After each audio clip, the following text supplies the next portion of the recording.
kita akan masuk ke dalam bootloader stage yang ketiga. Bootloader stage yang ketiga ini ada proses RPM, Resource Power Management. Otomatis di sini dari kalau kita lihat dari konsumsi ampernya itu tegangannya tadinya udah mulai naik, tiba-tiba turun jadi stabil gitu. Nah, itu artinya RPM sudah mulai bekerja. RPM ini dia membutuhkan trazon. Apa sih trazon ya? Trazon itu disebutnya kan area kepercayaan. Maksudnya untuk apa? Area yang kepercayaan ini area yang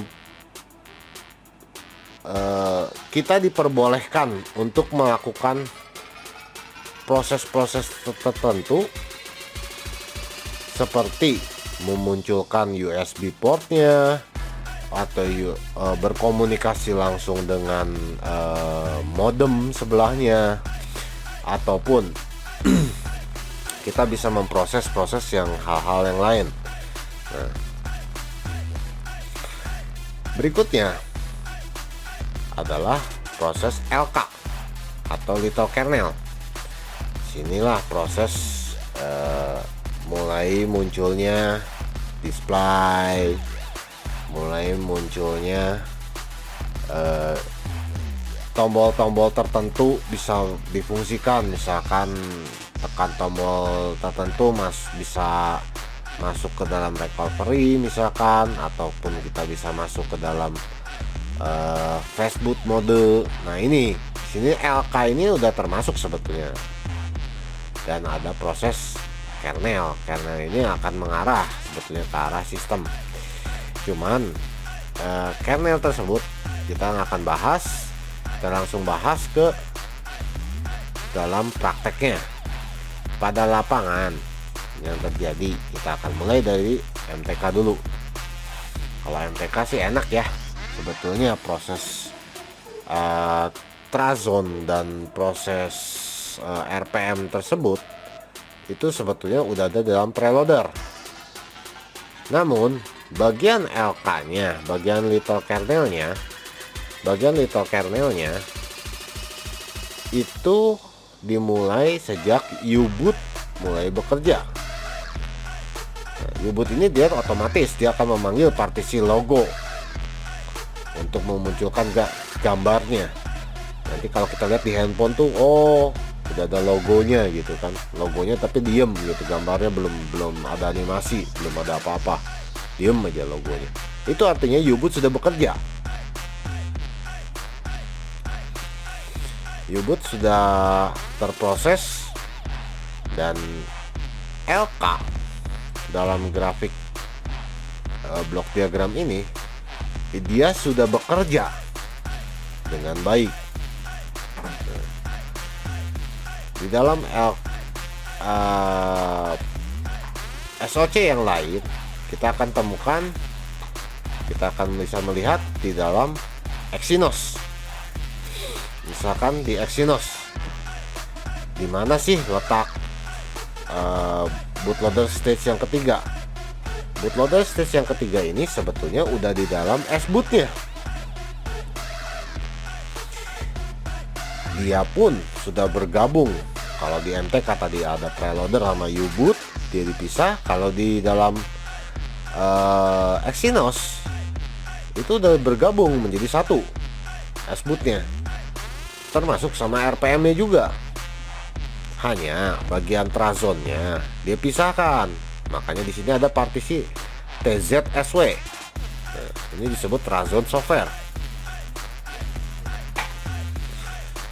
Area-area yang diperbolehkan untuk di flash, area-area bisa memunculkan USB portnya. Makanya ketika boot 1 ini sudah tertulis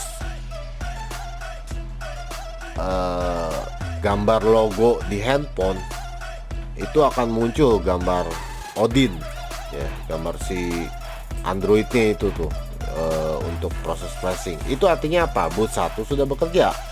Dan boot 1 ini terdiri dari SBoot, trazon, dan param.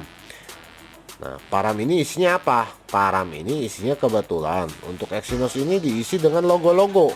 Kalau tadi di MTK kita akan temukan U-boot akan memanggil partisi logo.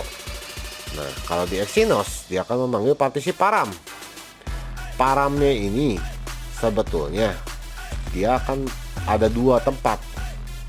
Satu di bagian user partisinya, satu di bagian boot satunya. Nah, yang paling pertama diproses itu yang di bagian boot satunya. Kalau kita temukan gambar displaynya nggak keluar gambar apa-apa, dia akan keluar gambar raster ataupun itu artinya LK sudah bekerja. Terbukti kan udah ada gambar raster gitu. Hanya partisi paramnya ini nggak ada, kosong. Makanya dia nggak ada gambar apapun yang dimunculkan. Jadi kayak TV rusak gitu kan, yang nggak ada sinyalnya gitu. Gambar raster ya. Oke, kita akan lanjut. Apa yang terjadi kalau di Intel, SoC Intel? Kalau di dalam SoC Intel itu akan mulai muncul gambar sekilas, gambar Trisula, gambar USB, logonya USB. Nah, itu letaknya ada di mana? Itu letaknya ada di DNX OSR.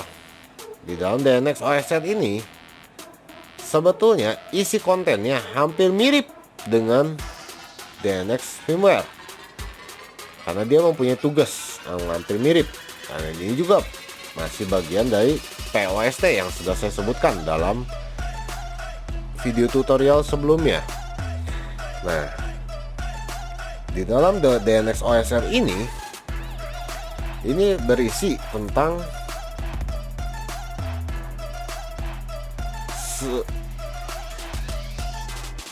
bootloader stage yang ketiga. Nah, sampai proses LK ini, RPM pun sudah termasuk, apalagi tracezone-nya nggak ada di dalam Intel ini. Nah, makanya dia akan mulai muncul gambar Trisula USB, ataupun kalau kita cuma ngecas doang dia akan muncul gambar baterai. Nah, itu artinya boot 1, boot 2 sudah bekerja.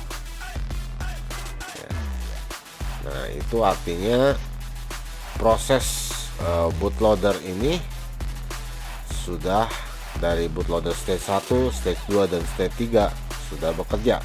POST akan menunjukkan ampere yang cukup ekstrim, naik sampai contohnya kayak di Asus Zenfone. Asus Zenfone ini akan muncul ampernya sampai 310 miliampere kurang lebih ya. Nah, itu cukup ekstrim, bukan short itu memang proses dari POST dan melingkupi salah satunya adalah proses-proses dari bootloader stage 1, 2 dan 3. Nah, itu proses yang terjadi ketika untuk proses booting sampai ini. Oke, sekarang saya lanjutkan dalam video tutorial berikutnya.